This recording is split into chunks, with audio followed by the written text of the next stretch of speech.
오늘 하나님의 말씀 로마서 13장 1절에서 7절까지 말씀입니다.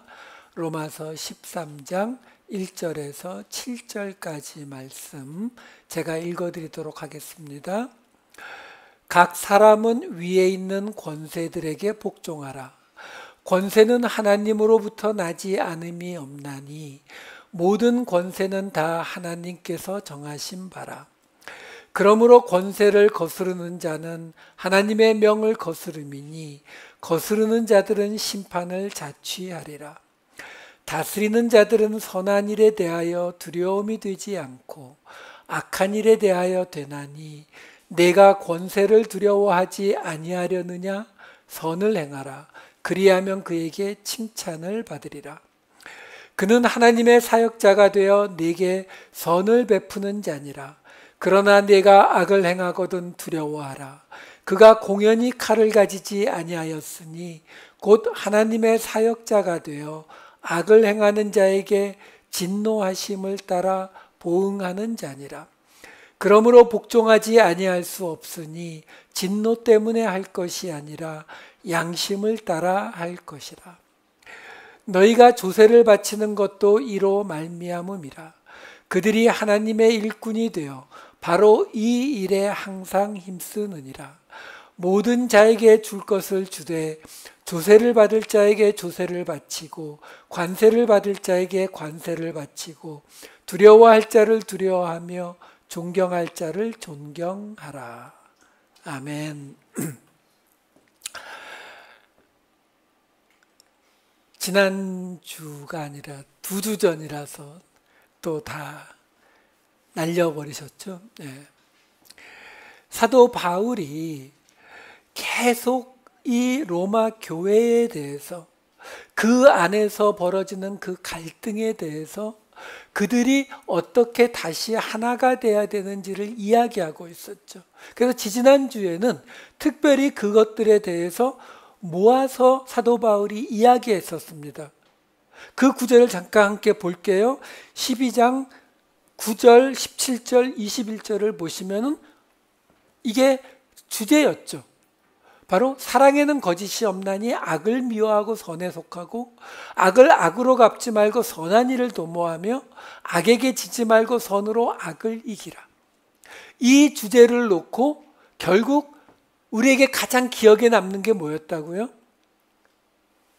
박해하는 자를 원수를 위해서 먹이고 마시고 그 다음에 그걸로 인한 크레딧까지 숯불까지도 그의 머리 위에 두어서 하나님의 축복을 받게 해라. 그래서 뭐였어요? 부담스러운 이야기라 그랬죠. 우리가 행하기에 너무 부담스러운 이야기가 바로 지난번에 있었던 이야기거든요. 근데 사도 바울은 그것을 은사라고 불렀어요.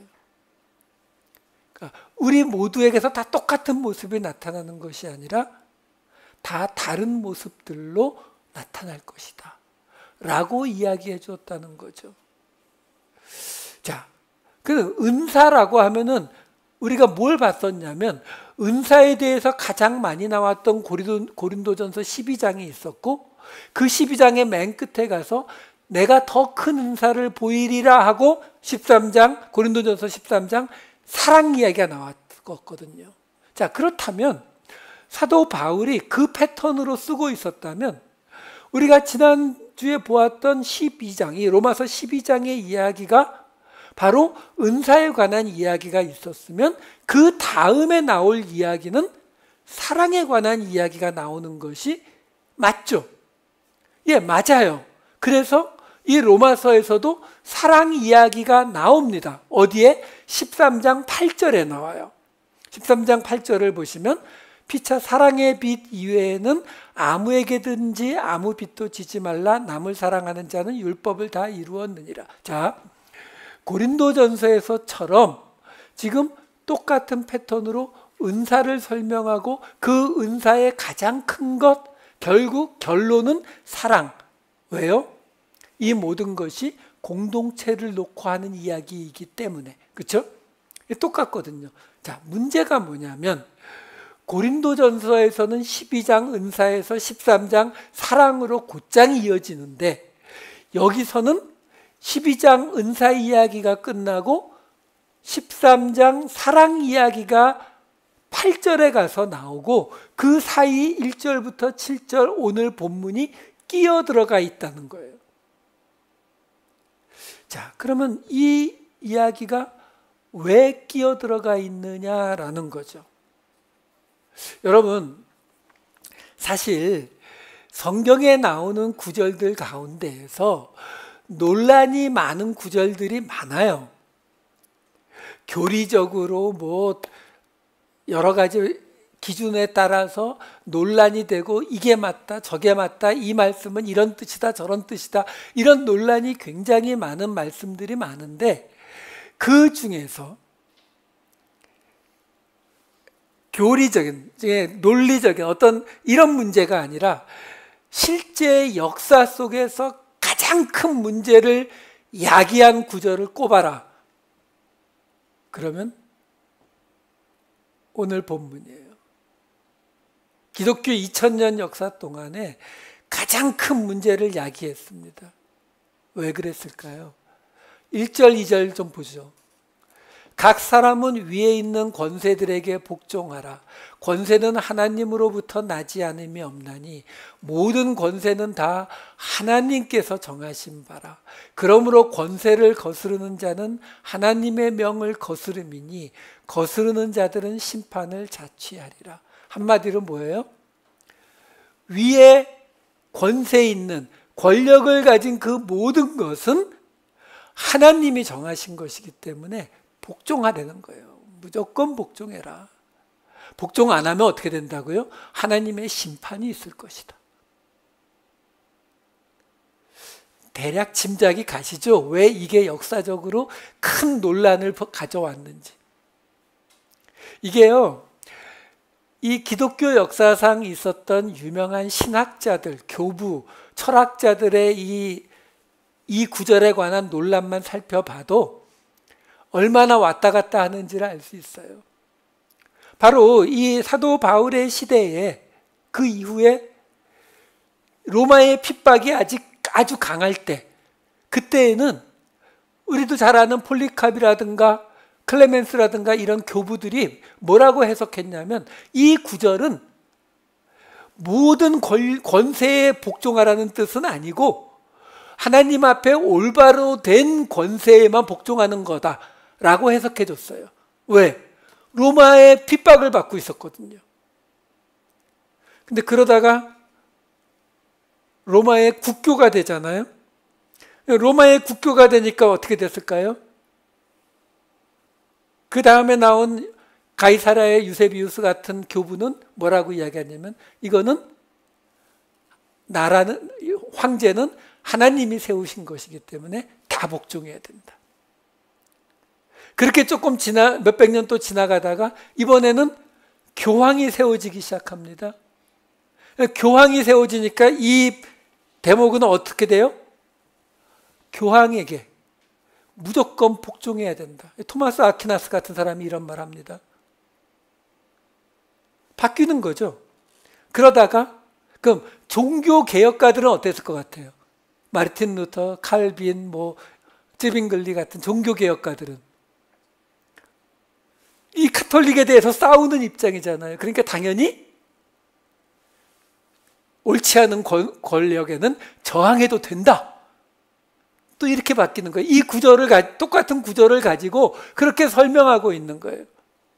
이 미국은 청교도들이 세운 나라잖아요. 영국의 청교도 혁명이 17세기에 있었어요. 그 청교도들은 어땠을까요? 그때 찰스 1세 왕하고 싸워서 결국 찰스 1세 잡아다가 교송시켜버렸잖아요. 그러니까 어떻게 해석했다고요? 옳지 못한 권력에는 저항해도 된다. 그렇게. 우리 편이 힘이 있는 쪽이냐 아니냐에 따라서 이 구절의 해석이 계속 왔다 갔다 했죠. 그 중에 탑이 뭐예요? 2차 대전 때 독일 교회죠. 독일 교회가 히틀러의 나치가 집시나 유대인들, 장애인들을, 정신병자들을 모조리 다 죽일 때 독일 교회의 통계가 뭐 정확한지 모르겠지만 약 80에서 90%가 찬성했어요. 그 근거가 이 구절이에요. 하나님이 세운 권세이기 때문에 복종해야 된다. 한국 교회도 그랬어요. 한국 교회도 정부의 권력에 대항하는 대학생들에게 이 구절을 가지고 하나님이 세운 권세에는 복종해야 된다. 그래서 나중에 정권이 바뀌니까 이거 적용 안 시키더라고요. 여러분, 사실 이렇게 논란이 많은 구절인데 우리가 지금 제가 그래서 지난주 걸 설명을 해드린 거예요. 지금 이 이야기가 고린도 전서로 따지면 12장과 13장 사이에 들어가 있는 거예요. 그러니까 은사에 관한 이야기를 하고서 그 은사 중에 가장 큰 은사 사랑에 관한 이야기를 하다 말고 왜 갑자기 이야기가 들어갔을까요? 그 말은 이 이야기가 그런 의도로 쓰여진 것이 아닐 것이다 라는 짐작을 우리가 하게 만들어주는 거죠. 자, 13장 1절 맨 처음을 다시 한번 볼까요? 맨 앞에만 볼게요. 사도 바울이 1절만 보여주시면 돼요. 사도 바울이 그런 오해하지 말라고 힌트를 넣어 놓았어요. 그래도 우리는 사실은 이거에 대해서 책임이 없죠. 우리는 원어를 모르니까. 그렇죠? 여기 지금 각 사람은 위에 있는 권세들에게 복종하라라고 하면서 각 사람이라고 나오잖아요. 근데 헬라어에서 사람이라는 단어는 안드로포스라는 단어예요. 그게 사람이란 뜻이에요, 그냥. 근데 여기서 지금 사람이라고 번역이 된 단어가 어떤 단어냐면 푸시케라는 단어예요. 혹시 푸시케 기억이 나실지 모르겠어요. 푸뉴마와 푸시케 둘 다 눈에 보이지 않는 바람, 호흡, 그래서 영, 그래서 생명, 목숨 또는 마음 이런 뜻으로 사용되는 단어예요. 근데 이 푸뉴마와 푸시케가 잘 구별이 안 됩니다. 워낙 많이 사용되기도 하고.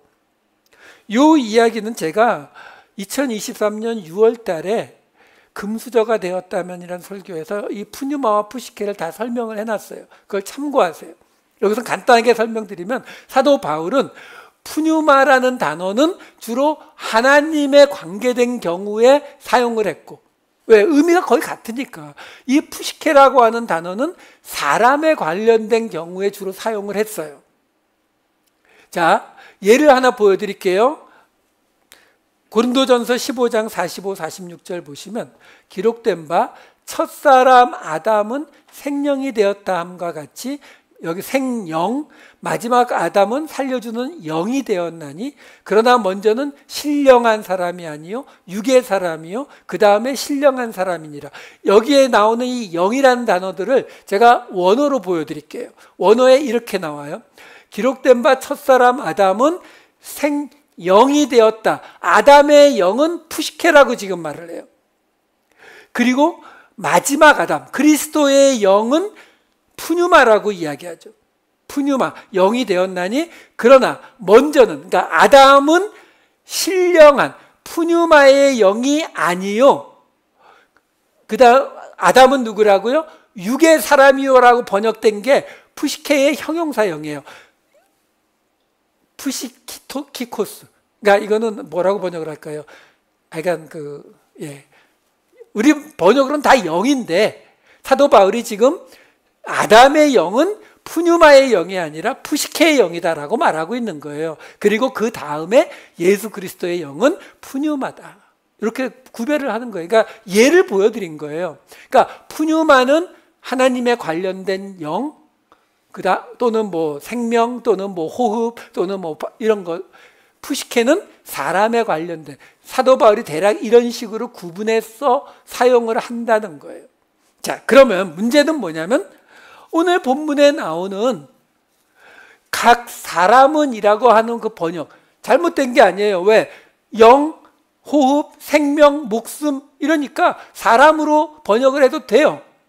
자, 문제는 사도 바울이 왜 여기다가 안드로포스도 아닌 푸뉴마도 아닌 푸시케를 갖다가 집어넣었느냐라는 거예요. 사실 이 푸뉴마는 사도 바울도 엄청 많이 사용하지만 푸시케는 별로 많이 사용 안 해요. 신약성경 전체에 100번이 조금 안 되게 나오는 이 푸시케 중에서 사도 바울의 서신서에는 13번밖에 안 나와요. 로마서에 4번밖에 안 나옵니다. 오늘 본문을 제외하면 로마서 2장 9절하고 11장 3절, 16장 4절에 나오는데요. 2장 9절에서는 영은 영인데 악을 행하는 사람들의 영을 푸시케로 표현을 했고요. 11장 3절에서는 내 목숨도 찾나이다. 16장 4절에서는 내 목숨을 위하여. 이걸 푸시케로 표현을 했다고요. 자, 그러니까 무슨 말이냐면 지금 사도 바울이 각 사람은 이 위에 권세를 잡은 자에게 복종하라고 했는데 여기서 각 사람을 푸시케를 썼다는 말은 뭘 뜻하고 있는 거냐면 이 내용이 푸뉴마가 아닌, 그러니까 하나님과 연관된, 다시 말해서 이게 지금 로마 교회 교인들이 듣고 있는 거니까 성도로서의 어떤 입장을 말해주는 것이 아니라 일반인으로서의 입장을 말해주고 있는 거라고요. 이 정도만 할게요. 자, 문제는 지금 여기서 이 이야기가 왜 들어가 있느냐가 우리의 지금 가장 큰 문제거든요. 왜 은사 이야기를 하고서 지금 사랑 이야기로 넘어가기 전에 이 이야기가 들어가 있느냐거든요. 근데 아까 설명드렸듯이 이 은사 이야기는 우리에게 어땠다고요? 너무 부담스러웠다 그랬잖아요. 사실 우리가 할 수 없다라고 그냥 애저녁에 그냥 포기하고 싶은 그런 이야기들이었죠. 근데 그게 이제 사랑 이야기로 넘어가야 되는데 그 사이에 이 이야기가 들어간 이유를 한번 생각해 보자고요. 자, 이렇게 한번 생각해 보세요. 아까 말씀드린 것처럼 뭐 다른 건 다 빼고 우리를 박해하는 자를 축복하고 원수를 복수를 안 하는 것도 힘들어 죽겠는데 그게 아니라 필요한 거 있으면 먹이고 마시게 하고, 그렇죠? 그들을 축복하고 하나님 앞에 그들을 축복해주고 그것도 모자라서 내가 받을 수 있는 모든 크레딧, 숯불을 그들에게 넘겨주고 이거 할 수 있냐라는 거예요. 근데 그렇다고 해서 그냥 입 닦아요? 솔직히 우리 입 닦고 살죠, 그렇죠? 예수님이 분명히 마태복음 그 맨 앞에, 그렇죠? 신약성경 통독해야지 그러면은 하루 이틀 만에 가는 마태복음 5장 가면 뭐 나온다고요? 오른밤 맞으면 왼밤, 겉옷 달라면 속옷, 오리 가자면 심리, 이야기 나오잖아요, 그렇죠? 근데 뭐 여러분 보고 해봤냐고는 안 물을게요. 근데 주변에 교회를 다니고 예수 믿는다는 분들 중에 그렇게 하면서 사시는 분 보신 적 있으세요? 예, 저도 해본 적 없고 저도 본 적 없어요. 솔직히 말씀드려서. 근데 참 우리는 부담 없이 잘 살아가죠, 그렇죠? 근데 부담을 느낀다면 느끼는 게 맞는 거잖아요, 그렇죠? 부담 느끼는 게 맞는 거예요. 예, 저도 안 그랬다고 해서 여러분들도 마음 편하게 뭐 목사님도 안 그러는데 뭐 이러고 사시면 안 돼요. 예, 부담을 느끼는 게 맞는데 부담을 느낀다는 것과 지금 이 말씀들을 지킨다는 것 사이가 좀 멀죠. 그러면 기독교 역사 속에서 정말로 하나님만 바라고 살았던 사람들이 없진 않았을 거 아니에요, 그렇죠?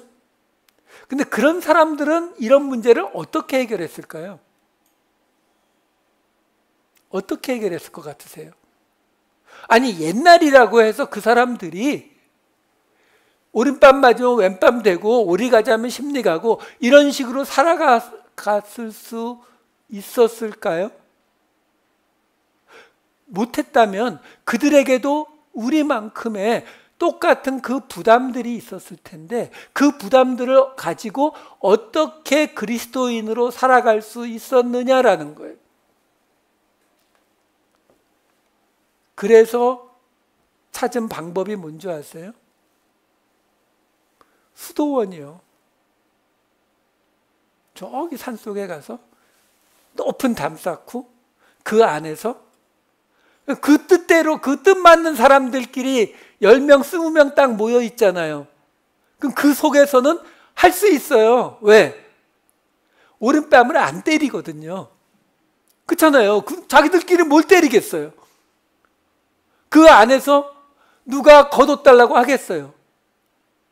근데도 그 안에서도 문제가 생길 것 같으면 어떻게 해요? 기도와 묵상하세요. 그 말이 뭐예요? 침묵의 시간. 그것도 안 되면 각자 이쪽 밭 저쪽 밭에 가서 하루 종일 일하세요. 기독교 역사 2000년 동안에 그런 식의 공동체, 수도원 이런 것들이 수도 없이 생겼어요. 왜? 이거 부담돼서요. 지키긴 지켜야 될 것 같은데 하나님 말씀이잖아요. 근데 지켜야 되는데 도저히 지킬 수는 없고 그러니까 지킬 수 있는 환경, 지킬 수밖에 없는 환경을 만들어 버리는 거예요.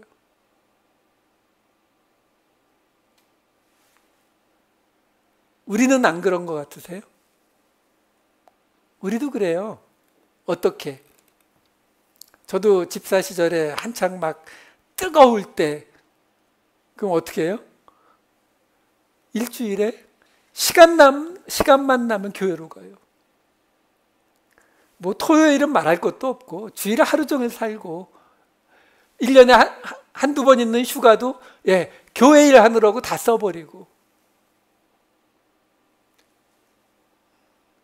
제가 이런 설교해도 되나 모르겠는데 근데 그게 왜 그러는 거예요? 여러분 우리가 하는 방식이 뭐예요? 세상과 선을 그어버리는 거예요. 세상 친구 하나도 안 만나버리고 그냥 시간만 나면 교회 안에 들어와서 교회 사람들끼리 함께 예배드리고 찬양하고 기도하고 묵상하고 같이 밥 먹고 이러고 지내요. 그러면서 뭐라고 해요? 아, 우리 교회는 초대교회 같아. 우리 안은 너무 좋아.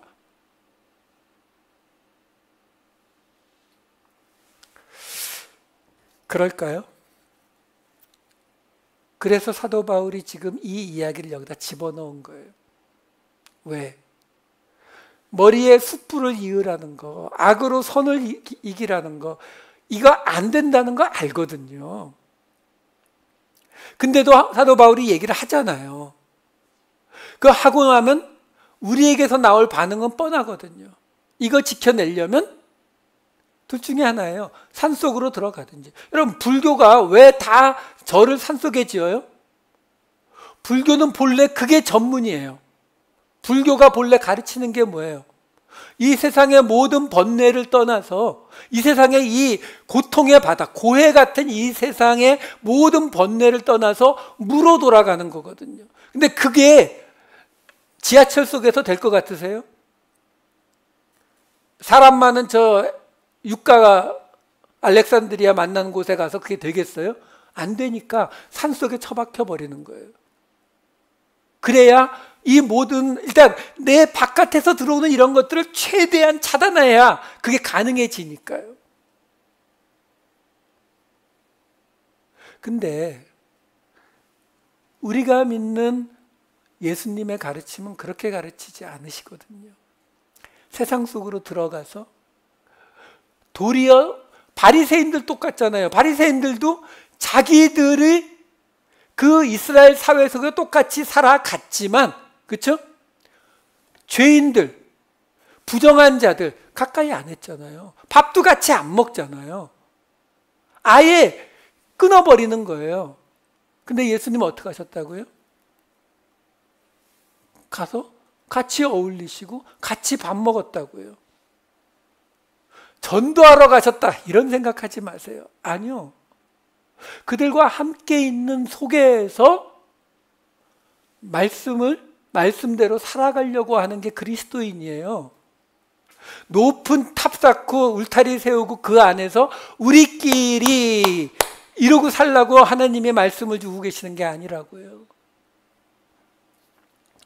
자, 그 이야기를 드리는 거예요. 그래서 사도 바울이 푸시케란 말로 시작하는 거예요. 이 이야기는 너희 교회 안에서 너희들끼리 하나님과의 관계에 대해서 말하는 것이 아니라 너희들이 일반인으로서 이 세상 속에 살아가는, 우리는 그리스도인이면서 동시에 이 미국 땅에 살아가는 미국 시민이잖아요. 미국 거주민이잖아요. 그러니까 한마디로 말하면, 우리식으로 말하면 사도 바울이 말하는 거예요. 자, 은사에 따라서 우리가 숯불을 머리에 이는 이 이야기들이 있는데, 그런데 잠깐 이번에는 너희들 그리스도인으로서가 아니라 너희들이 일반 미국 시민으로서, LA 거주민으로서 어떻게 해야 될지를 잠깐 이야기를 할게. 이렇게 들어가는 거예요. 자, 다시 13장 1, 2절을 볼게요. 아까 읽었으니까 다시 읽지 않을게요. 자, 이 1, 2 구절을 보면은 그냥 읽으면 너무 그냥 뚜렷해요. 아까 말씀드린 것처럼 그 모든 권세, 권력에 복종하라는 이야기예요. 하나님이 다 세워놨으니까. 근데 여기에 지금 복종하라라는 단어 하나만 먼저 설명해 드릴게요. 여기 복종하라라고 번역이 된 단어가 휘포타소라는 단어예요. 이 휘포타소라는 말은, 휘포라는 전치사, 이거는 언더라는 뜻이에요. 아래에. 그리고 타소라는 단어가 있는데, 이 타소라는 단어는 정돈하다, 정렬하다, 배치하다라는 뜻의 동사예요. 그러니까 정돈하다, 배치하다, 근데 앞에 아래라는 휘포가 붙었으니까 아래에 배치하다. 아래에 배치하니까 나보다 밑에다가 배치하다. 그러니까 경시하다. 경시하다가 되니까 복종해. 복종하다. 이런 뜻이 되는 거예요. 그래서 복종하다의 뜻으로도 많이 사용이 돼요. 자, 문제는 이 1절과 2절에 나오는 단어들 중에 몇 개를 원어를 보시면은 이렇게 돼요. 밑에 나온 걸 제가 읽어 드릴게요. 각 사람은 위에 있는 권세들에게 복종하라. 휘포타소. 휘포와 타소. 권세는 하나님으로부터 나지 않음이 없나니 모든 권세는 다 하나님께서 정하신 바라.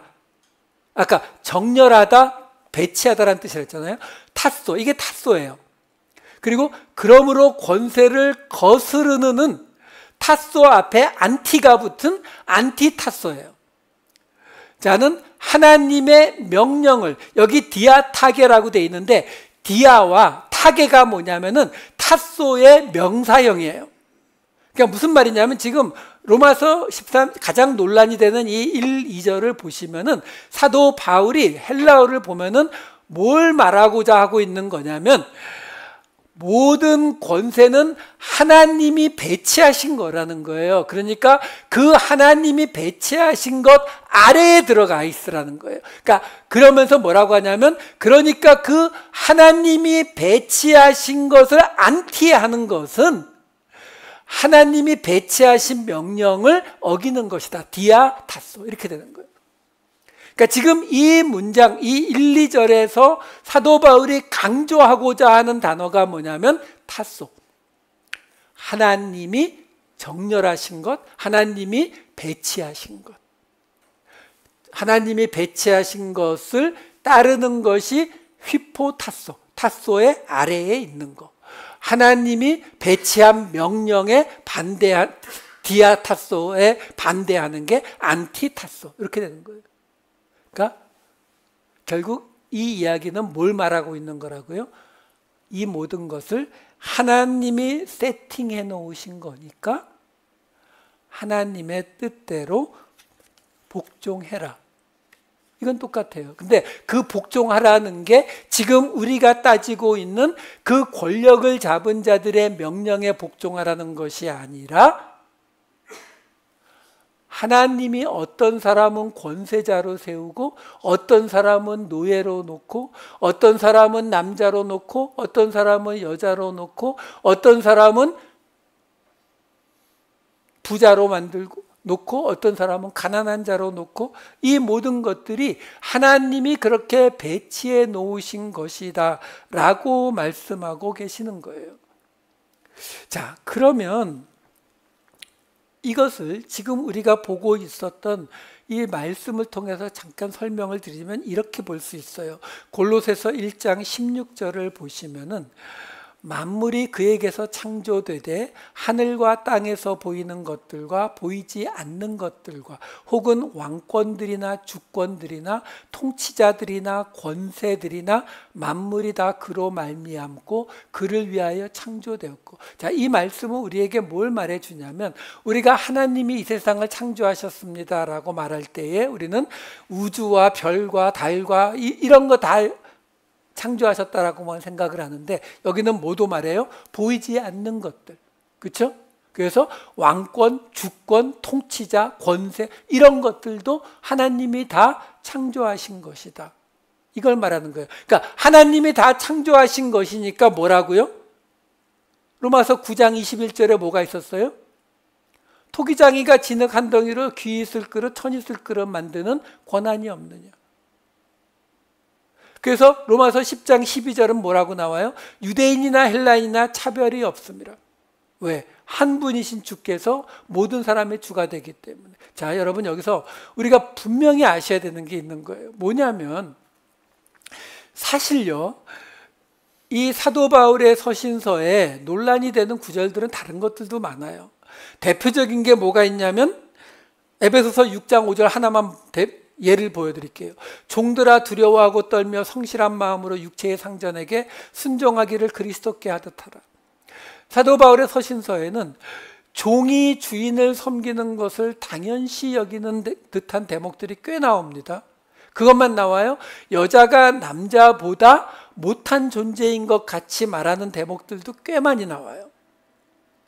자, 그러면 지금 우리 입장에서는 그런 구절들이 사실 좀 아쉽기도 하고 원망스럽기도 해요. 그런데 여러분 아셔야 되는 게 뭐냐면 그런 구절들이 만약에 사도 바울의 서신서든 복음서든 어디에든 남자와 여자의 평등에 대해서 또는 종과 주인의 평등에 대해서 이야기하면 우리가 고쳤을까요?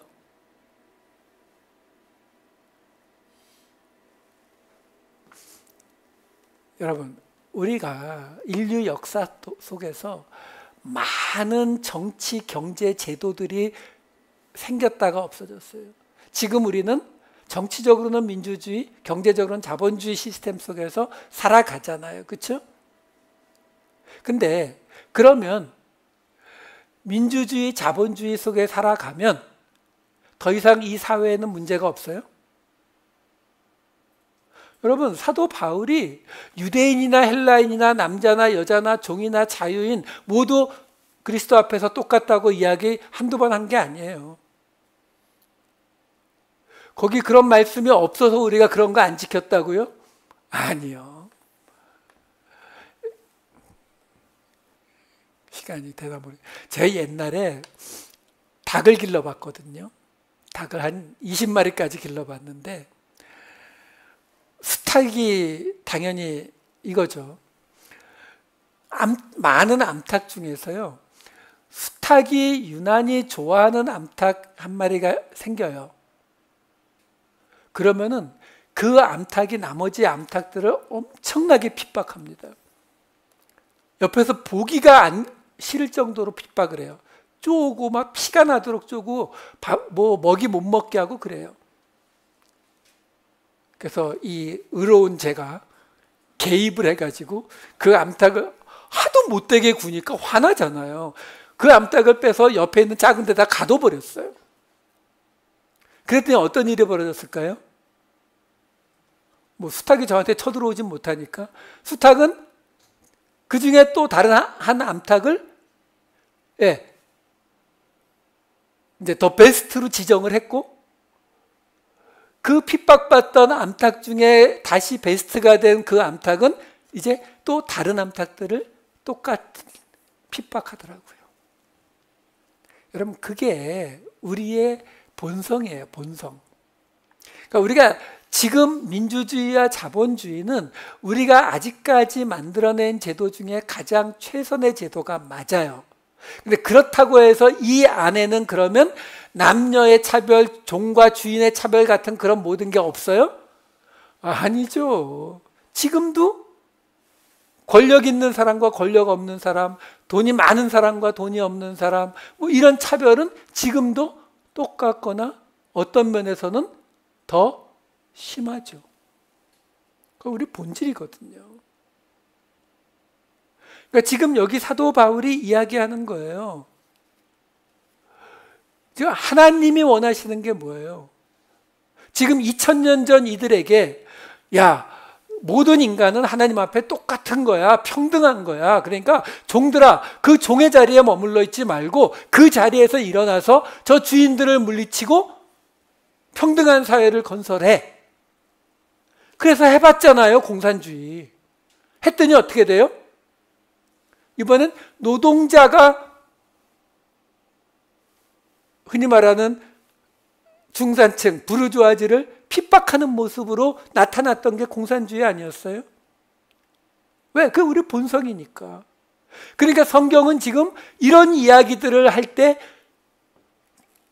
성경의 목적은 이걸 통해서 너희들에게 가장 맞는 제도를 알려주겠다는 게 아니에요. 그런 제도가 없다니까요. 우리의 본성이 안 바뀌는데 어떤 제도를 갖다 놔도 그건 안 되는 거예요. 그러니까 성경이 말하는 건 뭐냐? 이 이야기를 통해서 뭐로 간다? 고린도전서 12장 17, 18절. 만일 온몸이 눈이면 듣는 곳은 어디며 온몸이 듣는 곳이면 냄새 맡는 곳은 어디냐. 그러나 이제 하나님이 그 원하시는 대로 지체를 각각 몸에 두셨으니. 우리한테 어떤 사람은 태어나면서부터 잘생기고 어떤 사람은 공부 잘하고 어떤 사람은 부자고 어떤 사람은 태어나면서부터 못생기고 키 작고 이러잖아요. 그래서 불이익을 받고 차별이 생기잖아요. 그래서 하나님이 그걸 해결해 주시면 어떻게 된다고요? 우리 다 눈 되고 우리 다 머리 되겠다고 하겠죠. 그럼 그 사회가 돌아가요? 안 돌아가는 거거든요. 그래서 하나님이 각 지체를 두셨다고요. 어떻게 했다고요? 탔소, 다 배치했다고요. 정렬해 놨다고요. 그러니까 그 배치한 그 시스템을 받아들이라는 거예요. 지금 그 시스템이 문제가 아니라 지금 우리가 해야 될 건 여기서 어디로 가야 되는 거라고요? 그 다음에 이어지는 고린도전서 12장 21절에서 23절. 눈이 손더러 주인이, 남자가, 권력자가 약자에게 내가 너를 쓸 데가 없다 하거나 머리가 발더러 내가 너를 쓸 데가 없다고 하지 말라는 거예요. 그뿐 아니라 약하게 보이는 몸의 지체가 도리어 요긴하고 우리가 몸에 덜 귀히 여기는 그것들을 더욱 귀한 것들로 입혀주며 우리의 아름답지 못한 지체는 더욱 아름다운 것을 얻느니라. 이거 지난주에 다 봤던 구절들이에요. 이게 은사라고요. 하나님이 우리에게 각 은사대로 모아놓으신 이유는 그 어떤 아무리 서너 명밖에 죄송해요 여자분들 그런 얘기 하잖아요. 여자분들 둘이는 친구가 되는데 3명 모이면 싸운다면서요. 이렇게 편 갖고 이렇게 편 가르고 해서 싸운다면서요. 왜? 우리 본성이거든요. 그러니까 이야기하는 거예요. 그 안에서 그 공동체가 3명짜리든 10명짜리든 10,000명, 1,000,000명, 1,000,000명짜리든 그 안에는 항상 눈이 되는 머리가 되는 자가 있으면 발이 되는 자가 있거든요. 근데 위에 있는 자들은 밑에 있는 자들에 대해서 쓸데없다고 무시하지 말고 어떻게 하라고요? 고아와 과부를 돕듯이 돕고 맨 밑에 있는 자들은 하나님께서 다른 지체들을 통해서 그들을 도리어 가장 아름다운 것으로 만들어줄 수 있어야 한다. 그 이야기를 하는 거예요. 그래서 어떻게 한다고요? 공동체를 세운다. 이게 없으면 공동체 안 세워져요, 여러분. 공동체라는 게 그렇게 쉽게 세워지지 않습니다. 내 마음에 드는 사람들끼리 모여서 세워지는 게 아니에요. 자, 그래서 사도 바울이 이제 그러면 이렇게 해봐라 라고 설명하는 내용이 13장 3절에 나와요. 좀 건너뛰었어요. 13장 3절. 다스리는 자들은 선한 일에 대하여 두려움이 되지 않고 악한 일에 대하여 되나니 내가 권세를 두려워하지 아니하려느냐. 선을 행하라. 그리하면 그에게 칭찬을 받으리라. 여기 다스리는 자, 알케라고 하는 단어는 통치자로 번역되는 단어예요. 그러니까 세상의 통치자를 말해요. 아까 말한 바로 앞에 있었던 권세를 말해요. 권세 잡은 자. 근데 그 권세 잡은 자들은 선한 일은 내버려 두잖아요. 악한 일에 대해서 뭐라고 하거든요. 그러니까 지금 사도 바울이 뭐라고 하냐면 이 세상의 통치자들은 선한 일은 상관없고 악한 일에 대해서 악한 일을 저지르면 통치자가 두려워지니까 너희가 이 세상의 통치자를 두려워하지 않으려면 선을 행하라고. 그러면서 4절과 5절에 이렇게 이어집니다. 그는 하나님의 사역자가 되어 하나님의 사역자가 된대요. 내게 선을 베푸는 자니라. 그러나 네가 악을 행하거든 두려워하라. 그가 공연히 칼을 가지지 아니하였으니 곧 하나님의 사역자가 되어 악을 행하는 자에게 진노하심을 따라 보응하는 자니라. 그러므로 복종하지 아니할 수 없으니 진노 때문에 할 것이 아니라 양심을 따라 할 것이라. 자, 내용은 아주 쉽습니다. 뭐냐면 그 통치자가 칼을 가지고 있기 때문에 우리가 그 칼이 겁나서도 악을 행할 수 없게 한다는 거예요. 그러니까 선을 행하게 만드니까, 우리가 선을 행하게 만드니까 그가 누구라고요? 하나님의 사역자라는 거예요. 디아코노스, 하나님의 수행자, 하나님의 사자라는 뜻이에요.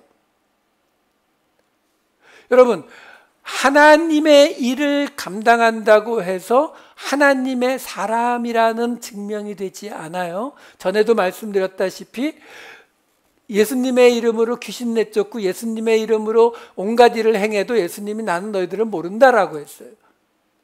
마찬가지로 구약에서도 보면은 이사야서 하나 잠깐 보여드릴게요. 44장 끝절인 28절과 45장 1절에 보면 페르시아의 황제인 고레스에 대해서 내 목자라라고 이야기하고 45장 1절에 보게 되면은 여호와께서 그의 기름 부음을 받은 고레스에게 이렇게 나와요. 이 그의 기름 부음을 받은 고레스, 요 대목이 70인역 번역에 보면 뭐라고 나오냐면은 My Christ, 나의 그리스도라고 나오는 대목이에요. 그럼 고레스가 하나님의 사람이에요? 아니죠. 근데 그가 하나님의 일을 하게 됐죠. 지금 사도 바울이 그 이야기를 하고 있는 거예요. 이 세상, 우리는 교회 안에서 목사님이, 장로님이, 선교사님이, 집사님이 이런 분들을 통해서만 우리의 신앙이 자라날 것이라고 생각을 하지만 사도 바울이 말하는 거예요. 아니라고. 지금 푸시케에 대해서 이야기하는 거예요. 세상에 관해서. 그 세상 속에서 세상의 권력 잡은 자들, 그들이 하나님의 사역자가 될 수 있다고. 왜? 그들이 가진 칼이 두려워서 우리가 악을 행하지 않기 때문에, 선을 행하려고 하기 때문에. 근데 그 끝에 뭐라고 이야기했었을까요? 아까 보았던 4절, 5절 다시 한 번만 보여주시면은 바로 전에 있던 거요. 그 맨 끝에 복종하지 아니할 수 없으니, 칼을 들었으니까. 여호수아서에 보면 나중에 보세요. 여호수아서 5장에 보면은 여호와의 사자가 칼을 들고 여호수아를 막아섭니다. 여러분, 분명히 잠깐 말씀드릴게요. 하나님의 사자가, 하나님의 말씀이 우리에게 나타날 때에는 우리가 멈추라는 거예요. 우리가 죄인인 이상 우리가 하는 일을 너무 잘하고 있어서 하나님의 사자가 나타나서 잘한다 계속해 이렇게 안 해요. 하나님의 사자가 나타난다는 것은, 하나님의 말씀이 내게 임한다는 것은 내가 내 죄의 본성대로 가는 걸 막아서려고 나오는 거거든요. 그러니까 지금 이 세상의 권세 잡은 자가 칼을 가지고서 우리를 악을 행하는 걸 막아서니까 그들이 하나님의 사역자가 되는데, 근데 그들의 그 칼이 두려워서 악을 행하는 걸 멈추는 게 아니라 맨 끝에 뭐라고 나와요? 양심을 따라 하라고. 근데 양심이 우리가 말하는 양심 아니라고 말씀드렸어요. 기억 안 나시겠지만 2023년 7월 9일에 길 위에 서서 2 요 설교에서 제가 이 양심을 설명을 드렸습니다. 서양 사람들, 이 기독교 문명 속에서 말하는 양심, 영어의 컨시어스는 뭐예요? 함께. 이게 헬라어로도 시네이데시스거든요. 함께 보다라는 뜻이에요. 함께 보다, 함께 이해하다, 함께 동의하다. 그러니까 그 사회가 함께 동의한 것, 이게 양심이에요. 우리가 생각하는 내 개인의 양심이 아니라고요. 그러니까 지금 뭐라고 말하는 거냐면은 그 통치자의 칼이 두려워서 악을 안 행하는 것이 아니라 그 사회에서 함께 정해놓은 규범, 법, 규례, 관습, 이걸 지키라는 거예요. 간혹 그러신 분들이 있잖아요. 우리는 하나님의 말씀을 지키고 세상의 법은 안 지켜도 된다, 이런 거 주장하시는 분들이 있거든요. 아니요. 지금 사도 바울이 뭐라고까지 이야기한다고요? 그걸 우리에게 시키는 그 세상 사람을 하나님의 사역자라고요. 자, 그리고 마지막 6절과 7절에는 어떻게 나와요? 너희가 조세를 바치는 것도 이로 말미암음이라. 그들이 하나님의 일꾼이 되어 바로 이 일에 항상 힘쓰느니라. 모든 자에게 줄 것을 주되 조세를 받을 자에게 조세를 바치고 관세를 받을 자에게 관세를 바치고 두려워할 자를 두려워하며 존경할 자를 존경하라. 여기서도 지금 세금 바치는 걸 이야기하는데 갑자기 뭐라고 나오냐면 그들이 하나님의 일꾼이 되어, 이렇게 지금 이야기를 해요. 여기 일꾼으로 번역된 돌고스라고 하는 이 단어는 본래 신전에서 제사를 드리는 그 단어예요. 그러니까 신전에서 봉사하는 그 봉사자를 뜻하는 단어예요. 그러니까 뭘 말하고 있는 거냐면 사도 바울이 2가지 케이스를 말하는 거예요. 하나는 세상 속에서 그들의 법을 지키면서 악을 피하는, 거기서 악은 어떤 악이에요? 세상이 말하는 악을 피하는 거예요. 그 악을 피하면서 사는데, 그러면 그들이, 그 통치자들이 우리의 하나님의 사역자가 되고, 그리고 근데 믿는 자에겐 또 한 명이 더 필요하잖아요. 다윗만 필요한 게 아니라 누가 필요해요? 제사장이요. 그러니까 그 제사장에 관한 거, 왜 이스라엘 백성들은 본래 11조 내에서 뭐 했었어요? 제사장에게 보낸 거거든요, 성전에. 그러니까 그것처럼 지금 뭐라고 말해요? 그들이 무슨 역할도 한다고요? 지금 그 제사장의 역할도 하니까 그들에게 세금 내고 줄 거 주고 존경할 거 존경하고 두려워할 거 두려워하라는 거예요. 그러니까 지금 이 3, 4, 5절과 6, 7절은 결국 뭘 설명해 주고 있는 거예요? 이 세상 속에서, 푸시케, 세상 속에서 우리가 살아가는 모습이, 그 속에서 시민으로 살아가는 그 모습도 뭐가 된다고요? 하나님의 일이 된다고요. 그래서 그 일을 우리에게 행할 수 있도록 해주는 사람들을 하나님의 사역자이고 하나님의 제사장으로 이야기를 하고 있는 거예요. 자, 결론을 낼게요. 지금 사도 바울이 이 이야기를 은사의 이야기, 사랑 이야기 사이에 끼워 놓은 이유는 우리가 이런 부담스러운 이야기를 가지게 되면 우리는 울타리를 높이 세우고 우리 안에 말려 들어가 버리게 되거든요. 그 안에서 우리끼리 공동체를 만들고 살아가게 된다고요. 그게 지금 현재의 한국, 미국, 유럽의 교회들의 모습이잖아요. 세상과 인연을 끊고 우리끼리, 우리 안에서 우리는 열심히 믿고 있어요, 이러고 있는 모습이잖아요. 아니라는 거예요. 이 세상의 울타리를 낮추고 세상 속으로 나가서 그 세상 속에서도, 그러니까 소극적으로 말하면 이 말씀은 우리끼리 세상을 등지고 산속에 처박히고 수도원에 처박히지 말라는 말씀이라면, 적극적으로 말하면 우리의 공동체가 교회 울타리 안에 머물지 말라는 거죠. 왜? 지금 저 바깥에 하나님의 사역자와 하나님의 일꾼 제사장들이 같이 있는데요. 그곳에서도 우리의 공동체, 하나님의 공동체를 만드는 일은 똑같이 이어진다는 거예요. 사도 바울은 이 이야기를 사랑 이야기 하기 전에 끼워 놓고 있어요. 우리가 말하는 하나님이 받은 은사, 우리가 각 지체를 맡는 그 공동체는 우리 교회 하나가 아니라, 예수 믿는 사람끼리가 아니라, 왜요? 하나님이 이 세상 다 창조하신 거거든요. 요나를 보내서 니느웨 사람들을 아끼셨던 것처럼 하나님이 이 세상도 아끼신다고요. 사랑하신다고요. 그러니까 우리가 그 세상 속에 나가서 그 세상 속에서 예수 그리스도의 삶을 살아내기를 원하신다라는 것입니다. 세상 속으로 나가세요.